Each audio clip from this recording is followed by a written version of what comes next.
So നിങ്ങളൊരു ഡിപ്രഷനിലൂടെ കടന്നു പോകുന്ന ഒരാളാണോ?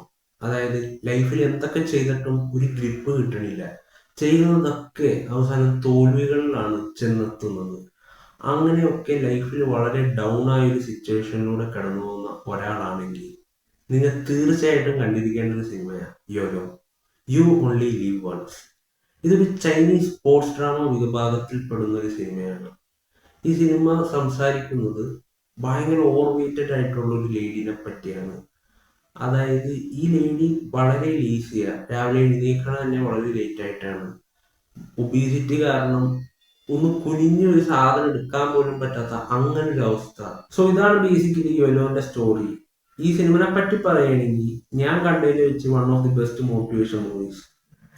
ഇത് വളരെ ഡ്രമാറ്റിക് ആയിട്ടൊന്നും അല്ല ഡയറക്ടർ ട്രീറ്റ് ചെയ്തിരിക്കുന്നത്. അതായത് സിനിമാറ്റിക് ആയിട്ട് യാതൊരു ഗിമ്മിക്സോ ഒന്നും തന്നെ ഇല്ല. ബട്ട് ഈ സിനിമ ക്ലൈമാക്സ് ഒക്കെ എത്തുമ്പോൾ ഹിറ്റ് ചെയ്യണ പോലെ ഒരു മോട്ടിവേഷൻ സിനിമയും എന്നെ ഇതുവരെ ഹിറ്റ് ചെയ്തിട്ടില്ല. ഞാൻ പറയുകയാണെങ്കിൽ ഈ സിനിമയുടെ റിലേറ്റബിലിറ്റി ഫാക്ടർ തന്നെയാണ് ഈ സിനിമ ഇത്രയും ഹിറ്റ് ചെയ്യാനുള്ള ഒരു മെയിൻ റീസൺ. അതായത് നമുക്ക് നമ്മളെ തന്നെ ഇതിലൂടെ കാണാൻ സാധിക്കും. പിന്നെ ബോക്സിംഗ് എന്നത് ഈ സിനിമയുടെ ഇമ്പോർട്ടന്റ് എലമെന്റ്സുകളിൽ ഒന്നാണ്. Amateur boxing, not professional boxing. Amateur boxing ഇത്ര വൃത്തിക്ക് സ്ക്രീനിൽ എടുത്തു വെച്ചേക്കുന്ന വേറൊരു പടം ഇത്ര ഒന്നാണ് ഞാൻ വിചാരിച്ചിരുന്നത്. അത് നമ്മുടെ ഖാലിദ് റഹ്മാന്റെ ആലപ്പുഴ ജിംഖാന ആണെന്നാണ്. ബട്ട് ഈ സിനിമ കണ്ടതിന് ശേഷം എന്റെ അഭിപ്രായം മാറി. ബെസ്റ്റ് അമേച്ചർ ബോക്സിംഗ് അത് സിനിമയിൽ എടുത്തു വെച്ചേക്കുന്നത് അത് ഈ സിനിമയാണ്. ഈ സിനിമ തീർച്ചയായിട്ടും എല്ലാവരും ഒന്ന് കണ്ടു നോക്കണം. കാരണം ഡിപ്രസീവ് സ്റ്റേറ്റ് ഓഫ് മൈൻഡിലൂടെ കടന്നു പോകുന്ന ഒരാളാണെങ്കിൽ ഈ സിനിമ നിങ്ങളെ പുഷ് ചെയ്യും. അവിടെ നിന്ന് മാറി ചിന്തിക്കാനും നിങ്ങൾ ഇപ്പോൾ കിടന്നുകൊണ്ടിരിക്കുന്ന സ്ഥലത്ത് നിന്ന് എഴുന്നേറ്റ് നിന്ന് എന്തെങ്കിലും പുതുതായി ചെയ്യാനും കംഫർട്ട് സോൺ ബ്രേക്ക് ചെയ്ത് എന്തെങ്കിലുമൊക്കെ ആയിത്തീരാൻ ഈ സിനിമ തീർച്ചയായിട്ടും അതിനൊരു സ്റ്റാർട്ടിങ് ഈ സിനിമ ഇട്ട് വെക്കുക എന്നുള്ളത് എനിക്ക് 100 അല്ല 200% ഉറപ്പാണ്. കാരണം മോട്ടിവേഷൻ അല്ലെങ്കിൽ ഇൻസ്പയറിംഗ് ആയിട്ട് ഈ സിനിമ നിങ്ങളെ കൊണ്ട് ചിന്തിപ്പിക്കും.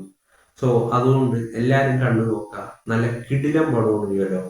ഇതിൽ അഭിനയിച്ചിരിക്കുന്ന എല്ലാ കാസ്റ്റ് മെമ്പേഴ്സും നല്ല നാച്ചുറൽ ആയിട്ട് തന്നെ പെർഫോം ചെയ്തിട്ടുണ്ട്.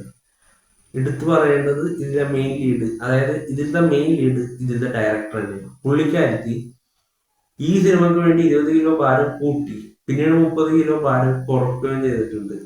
അതായത് എല്ലാം റിയൽ ആണ് ഈ സിനിമയിൽ. യാതൊരുവിധ ഗിമ്മിക്സോ സിനിമാറ്റിക് ആയിട്ടോ ഒന്നും തന്നെ ഇല്ല.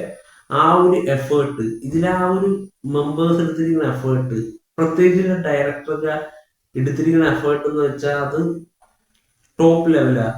കാരണം അത് ആ സിനിമയിൽ പ്രത്യക്ഷമായിട്ട് കാണാം ആ ഒരു എഫേർട്ട്.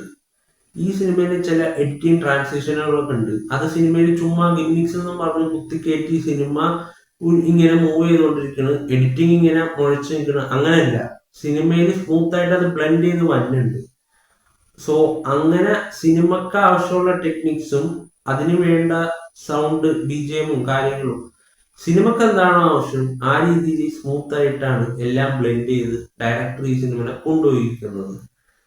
ഇത് വളരെ റിയൽ ആയിട്ടുള്ള ഒരു എക്സ്പീരിയൻസ് ആണ്. എല്ലാവരും കണ്ടു നോക്കണം ഈ സിനിമ. ഇത് അടിപൊളി സിനിമയാണ്. തീർച്ചയായിട്ടും എല്ലാവരും കണ്ടു നോക്കുക. ശേഷം കമന്റ് ബോക്സിൽ കമന്റ് ഇടുക നിങ്ങൾക്ക് എങ്ങനെയുണ്ടായി ഈ സിനിമ എന്നത്.